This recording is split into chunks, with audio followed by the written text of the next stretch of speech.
havia una vegada una nena bonica com un sol. De petita li van regalar una caputxeta taronja i d'aquell dia no se la va treure mai. I això li anomenaven la caputxeta taronja. Un dia la seva mare li va dir: «Caputxeta taronja, podries portar aquest cistell amb un pot de mel i aquest tros de coca a l'àvia que està malalta?» La caputxeta taronja li va dir: «Sí, mare, ara hi vaig».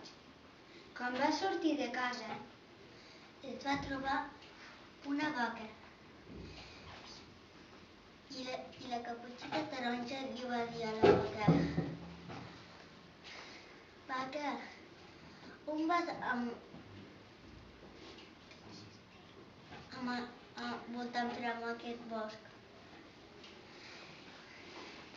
«És que estava donant un passeig».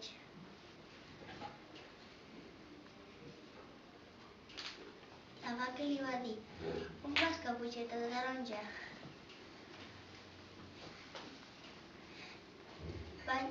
Vaig a casa de la meva àvia a portar-li un cistell, perquè està malalta. La vaca li va dir: «Ves per aquest camí, que és més curt». La caputxeta vermella li va fer cas. Després, la caputxeta taronja va anar pel camí que li va dir la vaca. Quan va arribar,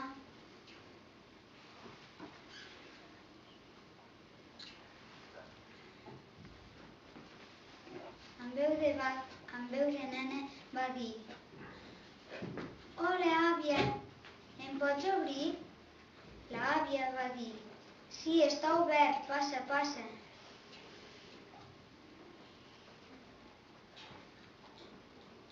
L'àvia li va dir: «Com és que tens aquests ulls tan grossos?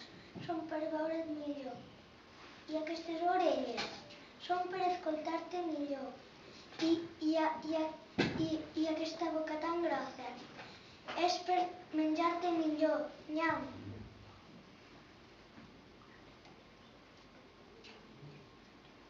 La vaca se va menjar l'àvia. Després es va disfressar d'àvia i es va ficar dins del llit.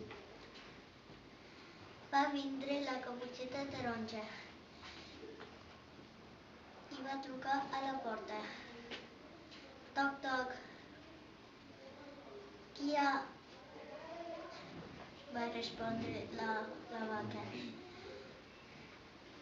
«Soc la caputxeta que et vinc a portar un cistell amb coca i xocolata. I també mel. Entra, entra, que la porta està oberta». La caputxeta taronja va entrar i li va dir: «Com és que tens aquests ulls tan grossos? Són per mirar-te millor». «Com és que tens aquestes orelles tan grosses? Són per escoltar-te millor». «Com és que tens aquesta boca tan grossa? És per menjar-te millor».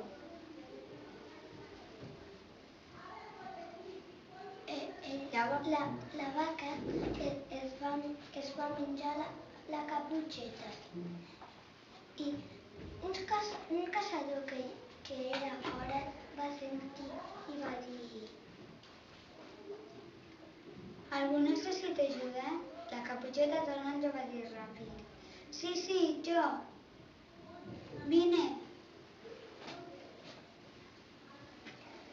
El caçador va entrar a casa de l'àvia Melindra i va dir: «En aquesta casa no hi sol haver tant soroll».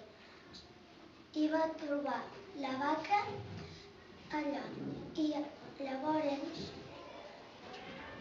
Li van treure la camisa de l'àvia i va dir: «Aquesta vaca sí que és dolenta.